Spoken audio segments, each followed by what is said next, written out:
Anime की starting में हमें एक गली का सीन दिखाया जाता है और उसके बाद हमें एक कविता बताई जाती है कि अगर हम किसी चीज को अच्छे से संभाल कर रखते हैं तो उसमें सोल आ जाती है, लेकिन अगर आप उसी सामान को एक कचरा समझ के फेंक दो तो फिर क्या होगा। इसके बाद हमें एक बहुत ही सुंदर सा शहर दिखाया जाता है। यहाँ के लोगों ने बहुत ही सुंदर सुंदर से व्हाइट रंग के कपड़े पहने हुए थे और इनका जो शहर था एक क्रिस्टल की तरह चमचमा रहा था। इसी शहर के एक घर में फिर हमें एक बच्ची को दिखाया जाता है जिसके पास एक डॉल होती है और वो डॉल थोड़ी सी फट गई होती है। इस डॉल को सुई धागा से सिलकर सही किया जा सकता है, लेकिन बच्ची के परिवार काफी ज्यादा अमीर है जिस कारण वो डॉल को फेंकने के लिए कह देते और फिर उस फटी डॉल को कचड़े में फेंक दिया जाता है। और फिर हमें एक और राइमिंग देखने को मिलते जहाँ पर लिखा हुआ था कि इंसान किसी भी चीज को बड़ी आसानी से कचड़ा बना देते हैं, जैसे कि वो चीज बिल्कुल बेकार है और अब वो चीज इनके बिल्कुल भी काम नहीं आएगी। फिर वो महिला कचड़े को एक टनल में फेंक देती और टनल से होते हुआ कचड़ा एक ट्रक में पहुंच जाता है और उसके बाद ट्रक उस कचड़े को ले जाकर एक वेयर हाउस में फेंक देते हैं। और उसी बीच हम एक मास्क वाले लड़के को देखते हैं जिसका नाम होता है रूडो। रूडो तभी भागते हुए वेयर हाउस के कचड़े में जाता है और कचड़े के अंदर जाके कुछ ढूंढने लगता है और तभी एक गार्ड रूडो को पकड़ लेता है और वो कहता है कि ये शायद से वही कचड़ा चोर है जो कि हमारी सिटी में गंदगी फैलाता है। और तभी वो गार्ड एक अलार्म बजा देता है और रूडो को सरेंडर करने के लिए कहने लगता है, पर रूडो उनके ऊपर कचड़ा फेंकता है और वहाँ पे एक चिमनी मौजूद होती है, चिमनी से भागने लगता है। तभी वो लोग रूडो के ऊपर गोली भी चलाते, लेकिन रूडो की स्पीड काफी ज्यादा तेज होती है जो कि उनके सभी वार से बच रहा था। एक गोली रूडो के हाथ को छूकर निकल जाती है, लेकिन रूडो यहाँ से भागने में कामयाब भी हो जाता है। बाहर आकर रूडो कहता है कि मैं तुम लोगों का कुछ भी नहीं बिगाड़ रहा हूँ कमीनों। और तब हम देखते हैं कि रूडो की पॉकेट में तो वही डॉल होते जो कि उस अमीर लड़की की माँ ने फेंकी। दरअसल ये सिटी एकदम साफ सुथरी और यहाँ के लोगों को भी साफ सुथरा रहना काफी ज्यादा तभी हम दो औरतों को बात करते हुए देखते जो कि कहती है कि तुमने सुना क्या वो कचड़ा चोर कल से फिर आया था। और उनकी बातों को वहाँ पे खड़ा एक आदमी सुन रहा था जिसके कपड़े बहुत ही ज्यादा गंदे से लग रहे। और फिर हमें पता चलता है कि ये आदमी एक ट्राइब फॉग है और ट्राइब फॉग वाले लोगों को ये लोग बहुत ही नीची जाति के लोग समझते हैं। फिर वो दोनों महिला कहते कि जरा देखो इस आदमी को ये कितना गंदा लग रहा है और आखिर ये लोग हमारी सिटी में आते ही क्यों हैं। इस आदमी का नाम होता रेक्टो जो कि एक गेट को खोलकर गेट के अंदर चला जाता और इस सीन को देखकर आप डिफरेंस तो समझ ही गए होंगे। और फिर हमें दिखाया जाता है कि यहाँ पे दो जमीनें थी जिसे कि एक बड़ी सी दीवार से बांट रखा है, जिसमें कि एक साइड अमीर लोग रहते और दूसरी साइड का सीन देखकर तो आप लोग समझ गए होंगे। और दूसरी तरफ के ये जो आप गरीब लोग देख रहे हैं इन्हें ही ट्राइब फॉग कहा जाता है। और इस साइड के लोग भी उसी कचड़ा चोर के बारे में बात कर रहे थे कि उसके चक्कर में हम न खतरे में पड़ जाएं। इसके बाद हम रूडो को देखते जो कि कुछ चीजों को ठीक कर रहा था और साथ ही उसने उस डॉल को भी ठीक कर दिया। तभी रूडो के पास एक लड़की आती, इस लड़की का नाम चीवा है। तभी चीवा रूडो को डांटने लगते कि तुम फिर से कचड़ा चोरी करने के लिए गए। तभी चीवा बोलते कि वहाँ के लोगों को कचड़े से काफी ज्यादा दिक्कत है, वो लोग अपनी सिटी में साफ सफाई चाहते, अगर उन लोगों ने रूडो को पकड़ लिया तो तुम्हारे साथ क्या होगा, इसलिए वो रूडो को कचड़ा चोरी करने के लिए मना करने लगती है। तभी रूडो बताने लगता कि अमीर लोग बहुत ही ज्यादा चूतिए होते हैं, उनमें पैसों का घमंड होता है जिस कारण जो चीजें सही भी होती है वो लोग उसे भी बेकार की चीज समझ के फेंक देते हैं और जिस कारण रूडो को काफी ज्यादा बुरा लगता है और वो वहाँ से उन चीजों को चोरी करके लाता और ठीक करके बेच देता है और ऐसा करके वो थोड़े बहुत पैसे कमा लेता है जिससे उसका थोड़ा बहुत खर्चा पानी भी निकल जाता है। तभी यहाँ पे तीन लड़के आ जाते जो कि रूडो का मजाक उड़ाने लगते हैं कि इस लड़के से कितनी गंदी बदबू आती है और वो चीवा को कहते हैं कि देखो तुम्हें इससे बात नहीं करना चाहिए, ये देखो कितने गंदे ग्लव्स पहनता है और अगर इसने तुम्हें इन गंदे ग्लव्स से टच कर दिया तो तुम बीमार भी हो सकती हो। तभी चीवा कहते कि मुझे रूडो से कोई भी दिक्कत नहीं, हम लोग झोपड़पट्टी में रहते हैं तो हम सभी लोग एक ही समान हैं। और तब हमें पता चलता है ये जो झोपड़पट्टी है वो क्रिमिनल्स के लिए बनाई गई और इस झोपड़पट्टी में जो भी व्यक्ति रहता है उसके पूर्वज ने कोई ना कोई क्राइम करा और इनके बाप दादा की कर्मों की सजा इन लोगों को यहाँ पे भुगतनी पड़ रही है। वो लोग अपने रहन सहन को ठीक करने के लिए काफी ज्यादा संघर्ष कर रहे हैं, लेकिन रूडो के बाप ने सारी मेहनत बेकार कर दी थी क्योंकि उसने मर्डर कर दिया था किसी, इसलिए ये लोग रूडो को अपने से भी नीची जाति के समझते हैं। अब ये सब सुन यहाँ पे रूडो काफी ज्यादा गुस्सा हो जाता और उसकी डार्क हो रही आंखों को देखकर वो लड़के काफी ज्यादा डर जाते और तीनों यहाँ से चले जाते और वो लोग जाते समय कहते कि जैसा बाप वैसा बेटा, ये भी आगे चल के शायद से एक खूनी बनेगा। चीवा तभी रूडो से कहते कि तुम बिल्कुल अपने पिता की तरह नहीं हो, मुझे तुम पे भरोसा है कि तुम एक अच्छे इंसान हो और तुम आगे चलकर किसी का भी खून नहीं करो। ये बात सुन रूडो यहाँ पे काफी ज्यादा शर्माने लगता और उसे देखकर लग रहा था कि शायद से वो चीवा को लाइक करता है। तभी चीवा की नजर उस डॉल पे जाते जो कि रूडो ने ठीक कर दिया था और ये डॉल चीवा को काफी ज्यादा पसंद आती। असल में ये डॉल रूडो बेचने के लिए नहीं आया था,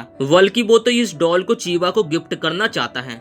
रूडो जैसे उस डॉल को चीवा को गिफ्ट देने वाला था तभी वहाँ पे चीवा की मॉम आ जाती जो कि उसे अपने साथ ले जाती और जाते समय चीवा की मॉम उसे कहती कि मैंने तुम्हें कहा था ना कि उस लड़के से बिल्कुल भी बात मत करना। इसके बाद रूडो अपने घर आ जाता है जहाँ पर रेक्टो उसकी टांग खींचने लगता है। फिर रेक्टो कहता है कि अच्छा तुम वो डॉल उस लड़की के लिए लाए थे। और रेक्टो की बात सुनकर यहाँ पे रूडो काफी ज्यादा शर्माने लगता है। रेक्टो रूडो को बोलता है कि तुम्हें साफ साफ अपना लव उस लड़की को कन्फेस कर देना चाहिए, लेकिन उससे पहले ये बताओ कि तुमने कल रात को आखिर क्या गुल खिलाए थे। रेक्टो रूडो को कहता है कि हम इतने गरीब नहीं है कि तुम कचड़ा चोर बनते हुए फिरते रहो और पैसे कमाने का काम तुम मुझ पे छोड़ दो और अपनी लाइफ को बार बार रिस्क में मत डालो। तभी हमें पता चलता है कि रेक्टो ने रूडो को पाल पोस के बड़ा किया। रेक्टो रूडो का सगा बाप तो नहीं है, लेकिन वो उसे सगे बाप जैसा प्यार करता है और रूडो उसकी काफी ज्यादा रिस्पेक्ट भी करता है। तभी रेक्टो नोटिस करता है कि रूडो के हाथ में चोट आई है और वो रूडो को अपने ग्लव्स उतारने के लिए कहता है ताकि वो रूडो के हाथों की पट्टी कर सके। तभी रेक्टो रूडो को चोरी करने से मना करता है क्योंकि इसी तरीके से चोरी करने के कारण आगे चल के उसके लिए परिणाम बहुत ही बुरा भी हो सकता। तभी हम रूडो के हाथों को देखते जो कि काफी ज्यादा अजीब थे और इसका कसूरवार वो अपने फादर को कहता है और अपने अजीब से हाथों को छिपाने के लिए वो ग्लव्स को पहना करता है। तभी रेक्टो बताता है कि अगर कोई बड़ा क्राइम करता है तो उसके लिए सिर्फ है मौत की सजा और ऐसी वैसी मौत की सजा नहीं बल्कि उस व्यक्ति को खाई से नीचे फेंक दिया जाता है और सदियों से यही परंपरा और रूडो के फादर को भी पिट में फेंक दिया गया था। दरअसल इस खाई को पिट कहा जाता है। तभी रूडो याद करता कि जब से उसने होश संभाला तब से उसके हाथ एकदम काले हैं और कभी कभार तो उसके हाथों में दर्द भी होता, लोग उसे बहुत ही बुरी नजरों से देखते हैं। और तब रेक्टो ने उसे ये ग्लव्स दिए तो इन ग्लव्स को पहनकर उसके हाथों का दर्द पूरी तरीके से ठीक हो गया और वो रेक्टो का एहसान कभी भी नहीं भूल सकता। तभी रेक्टो रूडो की टांग खींचते हुए बोलता है कि तुम्हें जल्दी से चीवा को अपने प्यार का इजहार कर देना चाहिए वरना कोई और आकर उसे उड़ा के ले जाएगा। और ये सुनकर रूडो हैरान हो जाता है और तभी हम देखते हैं कि इन दोनों के घर के बाहर एक अनजान शख्स खड़ा हुआ तो जो कि इनकी बातों को सुन रहा था। अगले दिन रेक्टो रूडो को कहता है कि थोड़ा स्माइल करना सीखो वरना तुम्हें कोई भी भाव नहीं देगा। रूडो उस डॉल को अपने हाथों में लेकर चीवा को गिफ्ट देने के लिए वहाँ से निकल जाता है, लेकिन उसे चीवा कहीं नहीं दिख रही थी। तभी उसे पिट दिखाई देता है जिसमें कि ये लोग अपना सारा कचरा डालते और साथ ही जो गुनेगार होता है उसे भी फेंक देते। पिट इतनी बड़ी और गहरी खाई है कि किसी को नहीं पता कि नीचे क्या हो सकता है, जहाँ पर एकदम डार्क अंधेरा है और इन लोगों को ये भी नहीं पता है कि गुनेगार को जब ये लोग नीचे फेंकते हैं तो उस बंदे के साथ आखिर होता क्या होगा। और आज भी रूडो के सामने एक आदमी को पिट में फेंका जाता है। तभी वहाँ पे चीवा आ जाते जो कि रूडो को कहते कि क्या तुम यहाँ पे नजारा देखने के लिए आए हो। फिर वो कहते कि हमारे एरिया को जानबूझ के पिट के आसपास बनाया गया था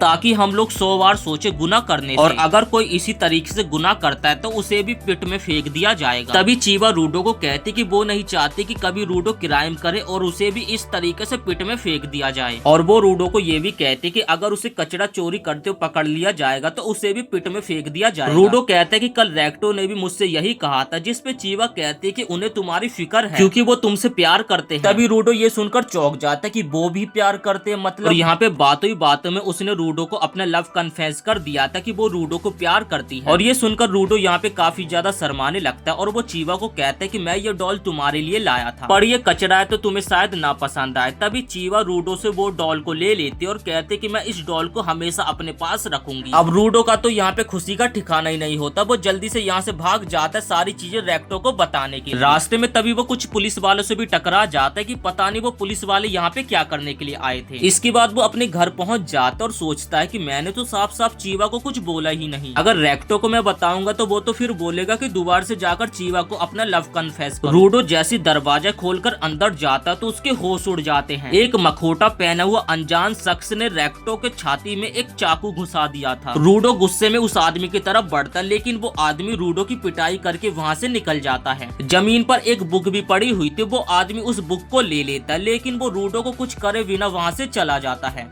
तभी रूडो को रेक्टो की आवाज आती जो कि रूडो को अपने पास बुलाता है और रूडो को कहता है कि भागो यहाँ से, तुम ही इस गंदी सी दुनिया को पूरी तरीके से बदल सकते हो। और इतना कहकर रेक्टो की डेथ हो जाती है। तभी वहाँ पे कुछ पुलिस वाले आ जाते जो कि रूडो को अरेस्ट कर लेते। उन लोगों को लग रहा था कि शायद से रूडो ने ही रेक्टो को मारा है। रूडो पुलिस वालों को समझाने की कोशिश करता लेकिन पुलिस वाले रूडो की एक भी बात नहीं मानते। रूडो को उसके घर से घसीटते हुए वो पुलिस वाले वहाँ से ले जाने लगते हैं और आसपास के लोग भी बात करने लगते कि बाप की तरह बेटा भी एक कातिल निकला। थोड़ी देर बाद रूडो को पिट के पास ले जाकर लटका दिया जाता है और वो लोग कहते हैं कि तुमने ना ही सिर्फ कचरा चोरी किया बल्कि तुमने एक इंसान की जान ली, जो कि बहुत बड़ा पाप है। भले ही तुमने जिस इंसान को मारा है वो भले ही मामूली एक ट्राइब फॉक था, लेकिन जो भी मर्डर जैसा पाप करेगा वो इस पावन धरती पे रहने के लायक ही नहीं है। इसलिए रूडो को मौत की सजा सुनाई जाती और उसे इस खाई से नीचे फेंक दिया जाएगा। और टाउन के लोग भी यही नारे लगा रहे थे कि इस लड़के को खाई से नीचे फेंक दो। वो भीड़ में चीवा को भी देखते और चीवा को बताने की कोशिश करता कि रेक्टो को किसी ने मारा है और तुम्हें रेक्टो के कातिल को ढूंढना होगा। तभी चीवा कहती कि मैंने तुम्हारे ऊपर भरोसा किया था और तुम तो सच में एक कातिल के बेटे निकले। और इतना बोल के वो वहाँ से चली जाती है और चीवा उसकी दी गई डॉल को भी जमीन पे फेंक देती। लोग रूडो को मारने के लिए नारे लगा रहे। तभी रूडो कहता कि असली कचरा तो तुम लोग हो, तुम्हारे पास आंखें और काने हैं लेकिन तुम उसका बिल्कुल भी यूज नहीं करते हो। तभी रूडो को उसी भीड़ में वही मास्क वाला आदमी दिखता जिसने की रेक्टो को मारा था और रूडो कुछ करने की कोशिश करता, लेकिन उससे पहले रूडो को पिट में फेंक दिया जाता है। गिरते समय रूडो कहता कि मैं तुम में से किसी को नहीं छोड़ूंगा, मैं तुम सभी लोगों को जान से मार दूंगा। रूडो काफी देर तक नीचे गिरता रहता और जब उसे होश आता है तो वो कचड़े में गिरा हुआ था। रूडो को आसपास कचड़े के अलावा कुछ भी नहीं दिख रहा था। ये वही कचड़ा जो कि ऊपर वाले लोग सालों से फेंकते आ रहे हैं। और तभी रूडो अपने पीछे एक बड़े से मॉन्स्टर को देखता जो कि पूरा का पूरा कचड़े से बना हुआ और इसी के साथ ये एपिसोड यहीं पे समाप्त हो जाता। वीडियो पसंद आई हो तो वीडियो को एक लाइक करके चैनल को सब्सक्राइब जरूर से कर देना।